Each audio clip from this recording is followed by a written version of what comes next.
Shorelines and plants are the earthly symbols that are cosmically significant in Walt Whitman's landmark poetry collection, Leaves of Grass. In Leaves of Grass, shorelines represent a place of emotional stability for Whitman. He goes back to his beloved Paumanok in his most confessional poems, Out of the Cradle Endlessly Rocking, and As I Ebbed with the Ocean of Life. In As I Ebbed with the Ocean of Life, Whitman's speaker ponders if he is but a little washed-up drift. To the ocean of life, all are but drifts. In Out of the Cradle Endlessly Rocking, his mythical origin poem, the grown man speaker throws himself on the sand, confronting the waves as he remembers the experience that made him a poet as a child.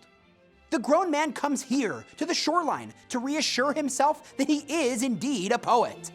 It was here, too, on this shoreline, where he first encountered the birds that taught him the language of empathy.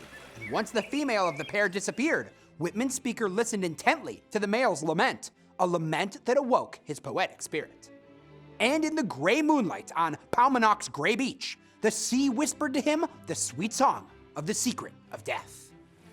And of course, in By Blue Ontario's Shore, Whitman sits by the shoreline to commune with the phantom and deliver a poem that comes from the soul of America.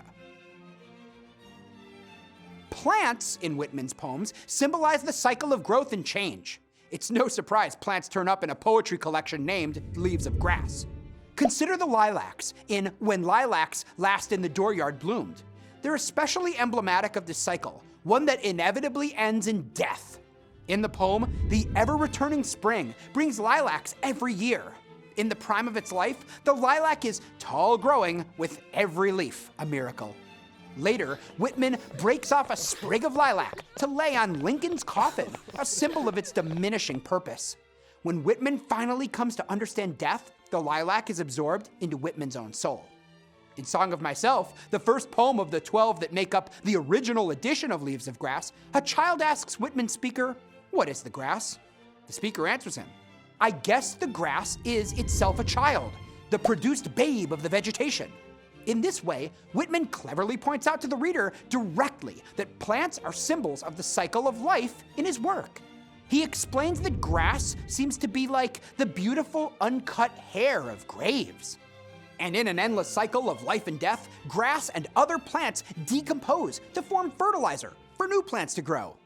Whitman's speaker makes himself immortal by surrendering to this cycle, imploring his reader, "If you want me again, look for me under your boot soles." Even after he is gone, Whitman will live on in his Leaves of Grass.